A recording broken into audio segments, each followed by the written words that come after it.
Pakistan Tehreek Insaf P T I نے حکومت کی جانب سے کریک ڈاؤن کے دعووں کے باوجود بانی پی ٹی آئی اور دیگر قیدیوں کی رہائی کے لیے اپنی تحریک کا آغاز کر دیا ہے، جس کے بارے میں کہا گیا کہ یہ تحریک موجودہ حکومت کے خاتمے تک جاری رہے گی۔ رپورٹ کے مطابق اسد کیسر کا کہنا ہے کہ 5 اگست کو احتجاج کا آغاز ہو رہا ہے، لیکن اسے آخری کال نہ سمجھا جائے۔ انہوں نے کہا کہ پی ٹی آئی کی صوبائی تنظیموں کو ریلیوں، عوامی آگاہ پروگراموں اور دیگر سرگرمیوں کے انعقاد کی ہدایت دی گئی ہے۔ یہ احتجاج ذیلی حکومت کے خاتمے تک جاری رہے گا۔ ان کا کہنا تھا کہ عوام کا حق ہے کہ ان کے حقیقی نمائندے پارلیمنٹ میں بیٹھے۔ 5 اگست کا احتجاج پارٹی سربراہ عمران خان کے کرپشن کیس میں گرفتاری کے 2 سال مکمل ہونے پر کیا جا رہا ہے۔ پی ٹی آئی نے کہا کہ ہم نے فیصلہ کیا ہے کہ احتجاج میں معاشرے کے تمام طبقات کو شامل کریں گے، کیونکہ ہم نے ان کے حقوق کے لیے آواز بلند کی ہے۔ اسد کیسر کے مطابق کارکنوں اور اراکین پارلیمنٹ کے خلاف چھاپے مارے جا رہے ہیں اور متعدد کارکنوں کو گرفتار بھی کیا جا چکا ہے۔ اصل گرفتاریوں کی تعداد معلوم کرنے کے لیے تفصیلات اکٹھی کی جا رہی ہیں۔ پنجاب اور کشمیر میں چھاپے شروع ہو چکے ہیں اور مختلف اضلاع میں دفعہ 144 کا نفاذ بھی ہے۔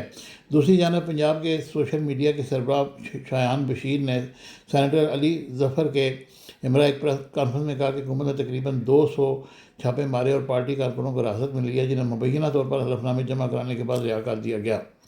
انہوں نے کہا پی ٹی آئی لاہور اور ریالہ جیل کے باہر ایک بڑی طاقت کا مظاہرہ کرے گی۔ اس کے علاوہ صوبے بھر میں بڑے پیمانے پر ریلیاں نکالی جائیں گی، جو بعد میں پوری شدت سے جاری رہیں گی، اور مختلف اضلاع سے پارٹی کارکنوں اور حمایتی لاہور پہنچ چکے ہیں۔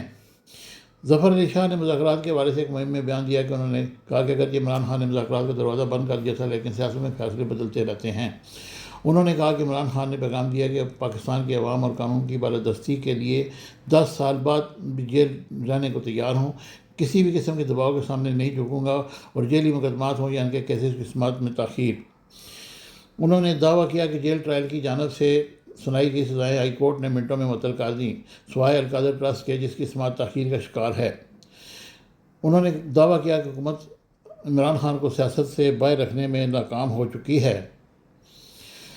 جب ان سے ضمنی انتخابات کے بائیکاٹ کے بارے میں سوال کیا گیا تو ظفر نے کہا کہ جب تک سپریم کورٹ نااہلی برقرار نہیں رکھتی، اس وقت تک ضمنی انتخابات غیر قانونی ہے۔ انہوں نے کہا کہ پی ٹی آئی ضمنی انتخابات کے خلاف عدالت سے رجوع کرے گی۔ واضح رہے کہ مئی 9 کے مقدمات میں سزا کے بعد کئی رہنما نااہل قرار دیے جا چکے ہیں۔